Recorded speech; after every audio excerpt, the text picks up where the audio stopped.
Has visto este rostro miles de veces, en libros de historia del arte, en pósters de dormitorios universitarios, en camisetas turísticas vendidas a metros del Louvre. La sonrisa enigmática de la Mona Lisa es probablemente la imagen más reproducida, analizada y debatida de toda la civilización occidental. Millones de personas se han parado frente al cristal blindado que la protege, intentando descifrar qué secreto oculta esa expresión imposible de clasificar. Pero nunca miraste aquí. ¿Te has preguntado por qué su mirada te sigue sin importar desde qué ángulo la observes? ¿Por qué su sonrisa parece cambiar dependiendo de tu estado de ánimo? ¿Por qué generaciones de críticos han gastado océanos de tinta tratando de explicar ese efecto psicológico inexplicable? La respuesta oficial de los historiadores del arte es: técnica. Leonardo da Vinci dominó el esfumato. Esa técnica de difuminar los contornos y crear transiciones imperceptibles entre luz y sombra. Pero esa explicación es apenas la superficie, la versión cómoda y aceptable que los museos imprimen en sus folletos. La verdad real está escondida en un lugar tan pequeño, tan imposiblemente diminuto, que la humanidad necesitó 500 años y tecnología del siglo XXI para finalmente verlo. Si estás listo para descubrir lo que la historia del arte ha ignorado durante medio milenio, quédate hasta el final de este video, porque lo que vamos a revelar no solo cambia nuestra comprensión de la Mona Lisa, sino que destruye completamente la narrativa oficial sobre Leonardo da Vinci. Imaginemos por un momento el Museo del Louvre, pero no las salas iluminadas y atestadas de turistas que ves en las fotografías. Imaginemos las bóvedas de conservación subterráneas, esos laboratorios de temperatura controlada donde los restauradores y científicos trabajan bajo luz ultravioleta, donde cada milímetro cuadrado de pintura es documentado, analizado, protegido como si fuera material radiactivo. Es en uno de esos espacios estériles donde la Gioconda pasa a la mayor parte de su tiempo real, no colgada en una pared, sino montada en mesas de análisis especializadas, sometida a escáneres infrarrojos, reflectografía, espectroscopía de rayos X. Los conservadores del Louvre conocen cada grieta microscópica en su superficie, cada partícula de pigmento, cada capa de barniz aplicado y removido a lo largo de 5 siglos. Pero durante todo ese tiempo, durante décadas de análisis técnico exhaustivo, nadie había hecho la pregunta correcta. Nadie había apuntado los instrumentos hacia el lugar preciso donde Leonardo sabía que solo la tecnología del futuro podría alcanzar. Porque Da Vinci no pintaba para su época, codificaba información para la nuestra, y el lugar que eligió para esconder su mensaje más explosivo no fue en el paisaje imposible del fondo, ni en la geometría oculta de su postura, ni siquiera en esa sonrisa diseccionada por generaciones de psicólogos. Lo escondió en sus ojos, en el reflejo microscópico de luz capturado en sus pupilas, en partículas de pintura tan pequeñas que serían invisibles hasta la invención de la fotografía digital de ultra alta resolución. Y cuando finalmente alguien miró ahí, cuando finalmente la tecnología alcanzó el nivel que Leonardo había anticipado, la historia del Renacimiento italiano se fracturó como cristal bajo presión extrema, porque lo que estaba pintado en esas pupilas no debería existir. No podría existir según las herramientas y conocimientos del año 1500. Y sin embargo, ahí estaba, esperando pacientemente durante medio milenio a que alguien finalmente mirara en el lugar correcto. Leonardo da Vinci no pintaban, codificaban.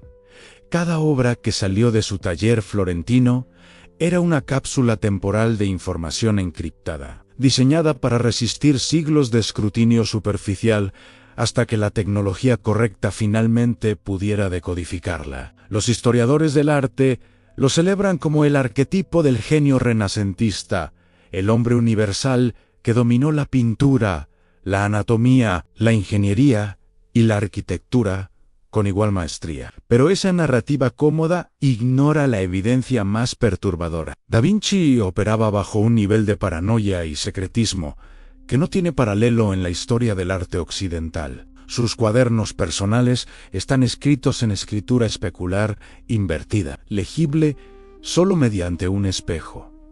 Una técnica que requiere años de práctica deliberada para dominar. No era zurdo accidental, era un codificador obsesivo que diseñó un sistema de encriptación manual para proteger sus ideas de la Inquisición, de sus competidores, de cualquiera que pudiera robar o malinterpretar su trabajo. Sus diagramas anatómicos muestran conocimientos que la medicina europea no alcanzaría hasta el siglo XIX. La estructura exacta de las válvulas del corazón, la función del útero durante el embarazo, la disposición precisa de los nervios craneales. Y sin embargo, nunca publicó estos descubrimientos, nunca compartió esta información con la comunidad científica de su tiempo. Los guardó, los protegió, los encriptó como si fueran secretos militares de máxima clasificación. Pero la verdadera magnitud de su obsesión por el código solo se hizo evidente cuando investigadores del siglo XXI comenzaron a aplicar análisis computacional a sus pinturas más famosas. La Última Cena, su fresco monumental en el refectorio de Santa María delle Grazie, en Milán, reveló algo que ningún crítico de arte había detectado en 500 años de estudio en una composición musical completa, escondida en la disposición de las manos de los apóstoles y en el pan esparcido sobre la mesa. Cuando un músico italiano llamado Giovanni Maria Pala trazó líneas horizontales siguiendo la secuencia de Fibonacci y marcó la posición de cada mano y cada pieza de pan. El resultado fue una partitura de 40 segundos que sonaba exactamente como un requiem, una marcha fúnebre en clave menor. Leonardo había compuesto una pieza musical usando únicamente la geometría visual, sabiendo que solo alguien con conocimiento tanto de matemática como de teoría musical podría descifrarla. Y eso era solo el principio. El hombre de Vitruvio, ese dibujo icónico del cuerpo humano, inscrito en un círculo y un cuadrado, contiene proporciones que violan deliberadamente los cánones clásicos de Vitruvio que supuestamente ilustra. Las medidas no coinciden con la anatomía humana promedio ni con las especificaciones del arquitecto romano. En cambio, codifican una serie de relaciones matemáticas basadas en la proporción áurea y la secuencia de Fibonacci, transformando lo que parece un simple estudio anatómico en un tratado de geometría sagrada disfrazado de arte. Leonardo no estaba documentando la realidad, estaba encriptando conocimiento matemático en formato visual. Si encuentras fascinante cómo la tecnología moderna está destrozando nuestra comprensión del pasado, este canal explora constantemente estos descubrimientos imposibles. Pero lo que hace que el caso de la Mona Lisa sea cualitativamente diferente de todos estos ejemplos anteriores es la escala microscópica de la encriptación. En La Última Cena o El hombre de Vitruvio, los códigos operan a nivel macroscópico, visibles una vez que sabes qué buscar y cómo medirlo. Pero en la Gioconda, Leonardo fue más allá de lo que cualquier artista del Renacimiento habría considerado posible o necesario. Escondió información en partículas de pintura más pequeñas que la capacidad de resolución del ojo humano sin ayuda tecnológica. Esto no era arte, era ingeniería de datos a nivel microscópico, ejecutada con pinceles de un solo pelo y pigmentos mezclados con precisión química. Y la pregunta que destruye toda la narrativa oficial es esta: ¿cómo sabía Leonardo que la humanidad eventualmente desarrollaría la tecnología para ver a ese nivel de detalle? ¿Qué le hizo creer que valía la pena esconder información que sería invisible durante 5 siglos completos? Durante 500 años, el análisis de las pinturas del Renacimiento siguió un protocolo rígido y limitado. Los restauradores trabajaban con lupas de aumento, con luz rasante para detectar grietas y repinturas, con análisis químicos de pigmentos para determinar autenticidad. El objetivo siempre era conservación y atribución, al confirmar que un cuadro era genuino. Identificar daños, planificar restauraciones. Nadie buscaba información encriptada, porque la premisa fundamental era que los pintores renacentistas creaban arte, no sistemas de almacenamiento de datos. Esta suposición cómoda funcionó perfectamente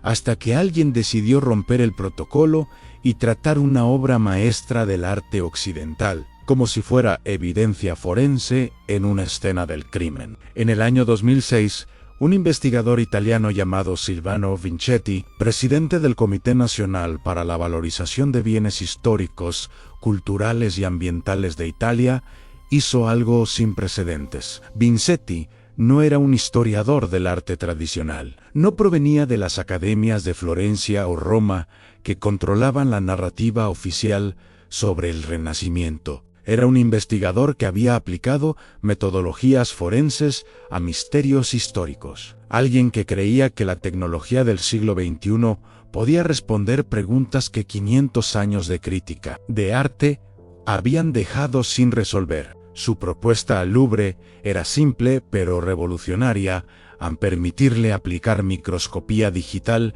de ultra alta resolución directamente sobre la superficie de la Mona Lisa. No para restaurarla, sino para leerla. La tecnología que Vincetti propuso usar era la misma que los laboratorios forenses emplean para analizar evidencia microscópica en casos criminales. Cámaras digitales de altísima resolución montadas en microscopios estereoscópicos, capaces de capturar imágenes con una definición de hasta 240 megapíxeles por centímetro cuadrado. Este nivel de magnificación permite ver detalles invisibles al ojo humano sin ayuda, partículas individuales de pigmento, la dirección exacta de cada pincelada, imperfecciones microscópicas en la aplicación de la pintura. Mientras que una fotografía profesional estándar de la Gioconda muestra su rostro en aproximadamente 2000 píxeles de ancho, esta tecnología podía capturar el iris de su ojo derecho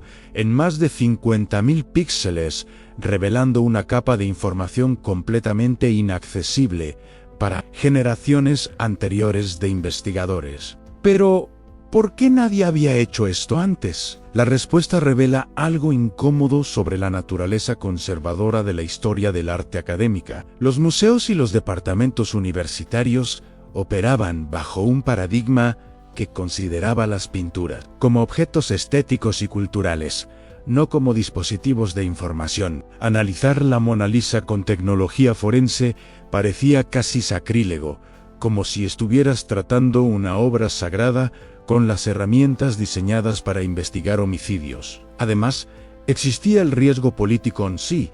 Encontrabas algo que contradecía siglos de interpretación establecida. Tu carrera en la Academia Tradicional del Arte estaba efectivamente terminada. Vincetti no tenía ese problema porque operaba fuera del sistema académico convencional. Si esta metodología de aplicar ciencia forense a arte antiguo te parece fascinante, los próximos minutos van a cambiar por completo tu comprensión de lo que creías saber sobre el Renacimiento. Cuando las primeras imágenes de ultra alta resolución fueron procesadas, el equipo de Vincetti no buscaba confirmar teorías existentes sobre la identidad de la modelo o el significado de su sonrisa, buscaban anomalías, buscaban cualquier detalle que no encajara con el patrón esperado de una pintura renacentista convencional. Y en los ojos de la Gioconda, en las zonas de máximo reflejo de luz, en iris y pupilas, encontraron exactamente eso, a marcas microscópicas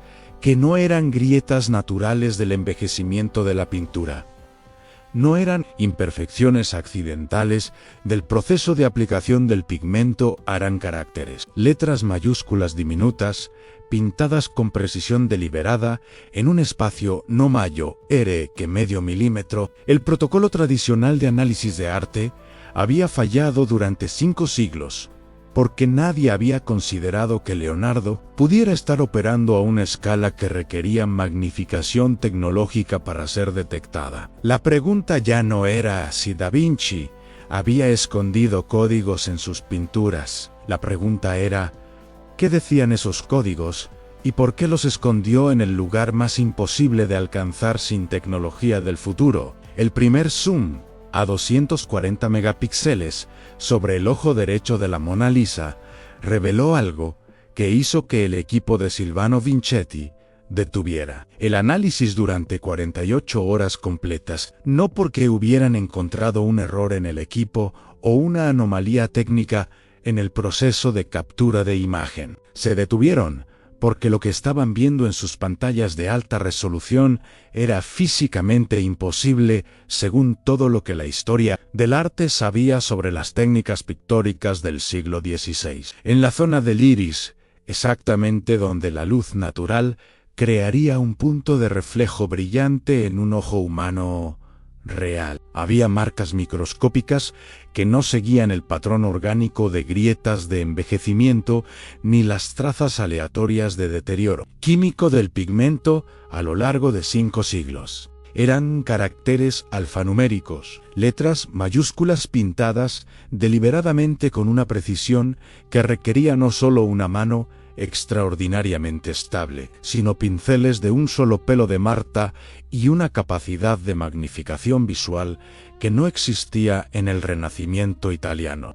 Cada letra medía aproximadamente 0,2 milímetros de altura, invisible al ojo humano sin magnificación tecnológica, aplicada con trazos tan finos que contenían apenas 3 o partículas de pigmento de ancho. Para poner esto en perspectiva, la letra impresa más pequeña en un libro moderno estándar mide aproximadamente 1 milímetro de altura. Leonardo estaba trabajando a una quinta parte de esa escala, en una época en que las lupas más avanzadas disponibles apenas alcanzaban 3 o aumentos de magnificación. La primera letra identificada con certeza fue una L mayúscula, seguida de lo que parecía ser una 5, ambas en el ojo derecho, pintadas en ocre dorado sobre la base marrón del iris. La resolución era suficiente para ver no solo la forma de las letras, sino la dirección de cada pincelada individual, el ángulo exacto de aplicación del pigmento, la presión variable que Leonardo había ejercido sobre el pincel para crear trazos de grosor ligeramente diferente en distintas partes de cada carácter. Esto no era un accidente, no era una interpretación forzada de grietas naturales que casualidad formaban patrones similares a letras. Era caligrafía microscópica, ejecutada con la misma maestría técnica que Leonardo aplicaba a sus diagramas anatómicos y sus estudios de ingeniería. Pero la verdadera magnitud de la imposibilidad se hizo evidente cuando el equipo calculó el nivel de magnificación visual que Leonardo habría necesitado para ejecutar este trabajo. Para pintar letras de 0,2 milímetros con precisión controlada, necesitarías ver tu trabajo magnificado al menos 10 o 15 veces su tamaño real. Las lupas más avanzadas disponibles en el año 1500, hechas de cristal de roca pulido o vidrio soplado, apenas alcanzaban aumentos y tenían distorsión significativa en los bordes. La primera lupa capaz de 10 aumentos sin distorsión crítica no se fabricó hasta mediados del siglo XVII, más de 100 años después de que Leonardo pintara la Gioconda. La tecnología simplemente no existía, y sin embargo, ahí estaban las letras nítidas, deliberadas, imposibles. Cada trazo ejecutado con la confianza de alguien que puede ver perfectamente lo que está pintando, no la torpeza de alguien trabajando a ciegas o con magnificación inadecuada. El análisis espectroscópico confirmó que el pigmento usado para las letras era idéntico en composición química al resto del iris, aplicado en la misma época que el resto de la pintura, no añadido posteriormente por un restaurador o falsificador. Esto era trabajo original de Leonardo da Vinci, ejecutado con una capacidad visual que no debería haber sido posible con la tecnología óptica de su tiempo. La pregunta que destruyó el paradigma completo fue esta: si Leonardo podía ver y trabajar a esa escala microscópica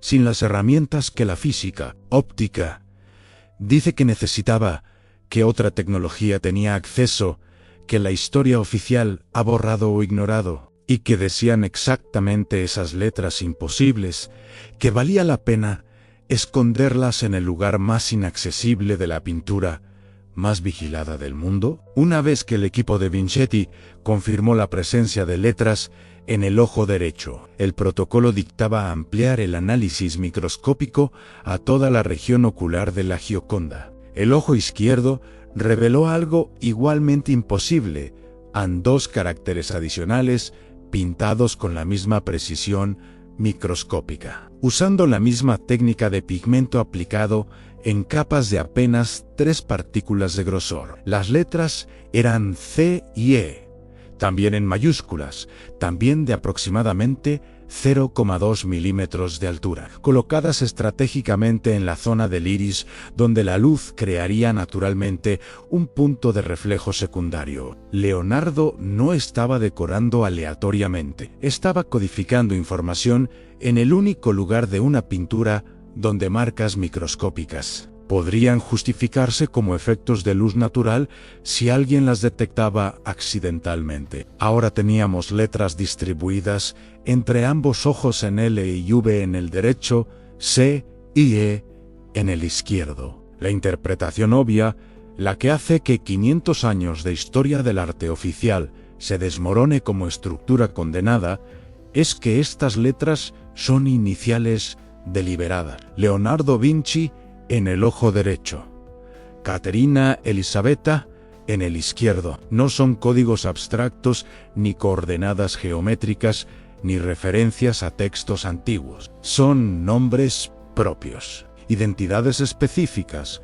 que Leonardo quería preservar de una manera que la Iglesia Católica del siglo XVI no pudiera detectar ni destruir, pero que la tecnología del futuro eventualmente podría revelar y validar. La teoría que la Academia rechazó durante siglos, la hipótesis que los historiadores oficiales descartaron como especulación romántica sin evidencia, era que Leonardo da Vinci había tenido una hija secreta con una mujer llamada Caterina. Los registros históricos documentan la presencia de una mujer llamada Caterina en la casa de Leonardo en Milán durante exactamente el periodo en que la Mona Lisa fue pintada, entre 1503 y 1519. Leonardo pagaba sus gastos, la mencionaba en sus notas personales, pero nunca especificaba su relación exacta. La interpretación conservadora era que Caterina era una sirvienta o ama de llaves,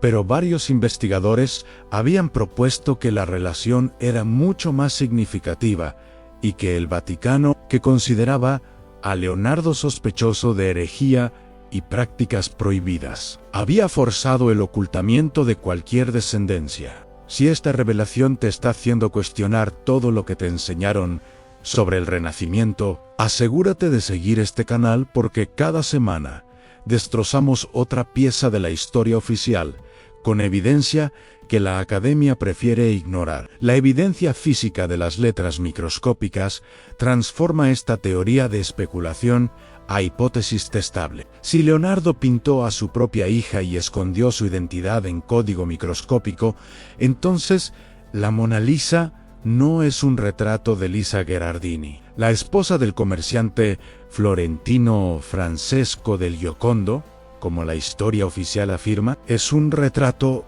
de Caterina Elisabetta, la hija que Leonardo no podía reconocer públicamente sin arriesgar excomunión, confiscación de propiedades y posible ejecución por las autoridades eclesiásticas. La sonrisa enigmática ya no es un efecto técnico del esfumato, es la expresión de alguien que comparte un secreto con el artista, alguien que sabe exactamente que está siendo codificado en sus propios ojos.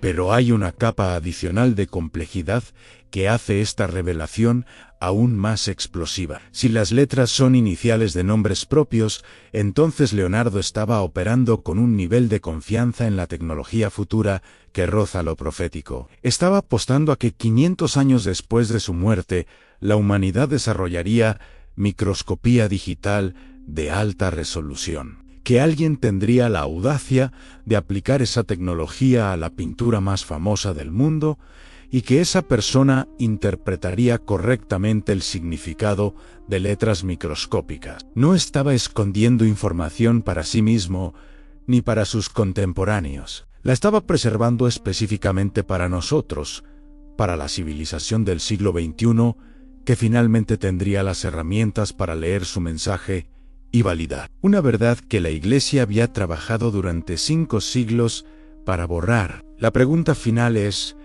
¿qué más sabía Leonardo sobre el futuro que lo hizo confiar tanto en que eventualmente lo encontraríamos? Si Leonardo da Vinci codificó información microscópica en las pupilas de la pintura más vigilada y analizada de toda la civilización occidental, si ejecutó caligrafía de 0,2 milímetros sin la tecnología óptica que la física dice que necesitaba, si preservó la identidad de su descendencia prohibida en un formato que solo la microscopía digital del siglo XXI podría revelar. Entonces la pregunta ya no es qué escondió en la Mona Lisa. La pregunta que destruye por completo nuestra comprensión del Renacimiento es esta: ¿qué más codificó en el resto de su trabajo que aún no hemos encontrado porque no hemos mirado en los lugares correctos con las herramientas correctas? La Última Cena, su fresco monumental en el refectorio de Santa María del Gracie, ya reveló una composición musical completa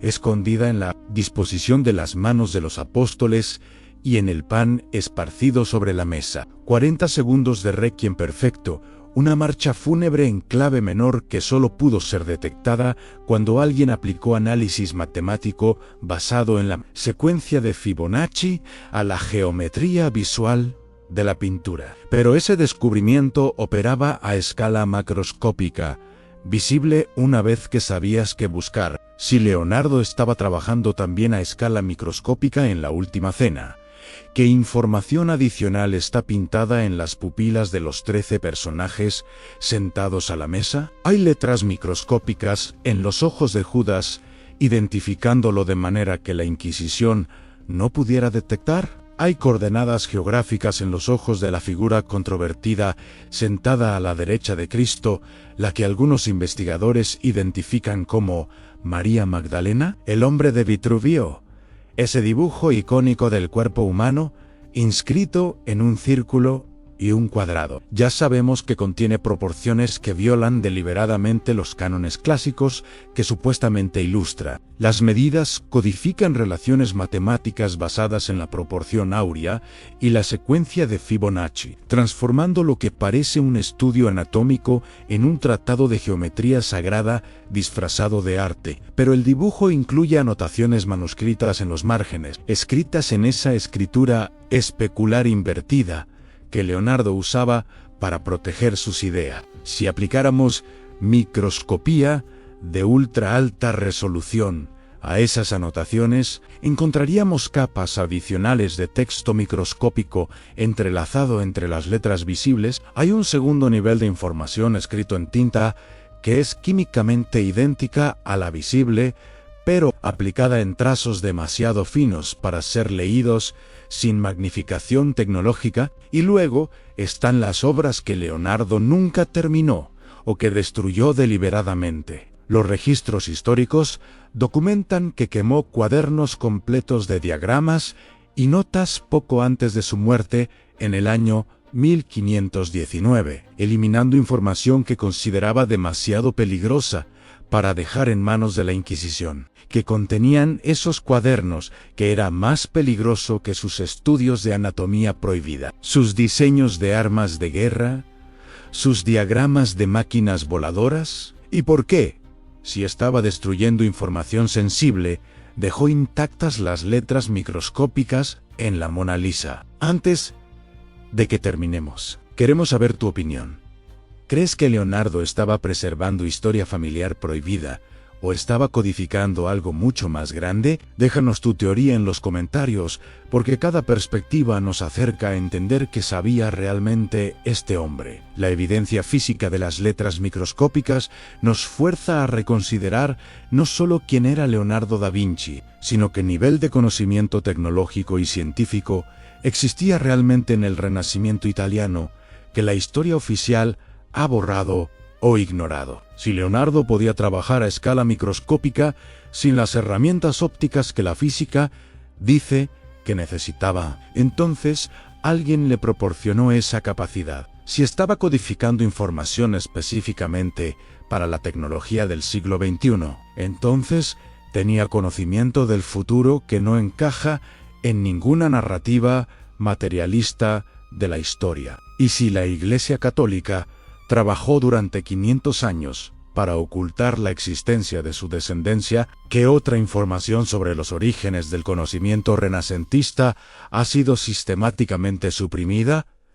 La Mona Lisa ya no es una pintura, es un dispositivo de almacenamiento de datos diseñado para resistir 5 siglos de escrutinio superficial. Y la pregunta final, la que mantiene despiertos a los investigadores que han visto las imágenes microscópicas, es esta. Sí, Leonardo escondió letras en sus ojos.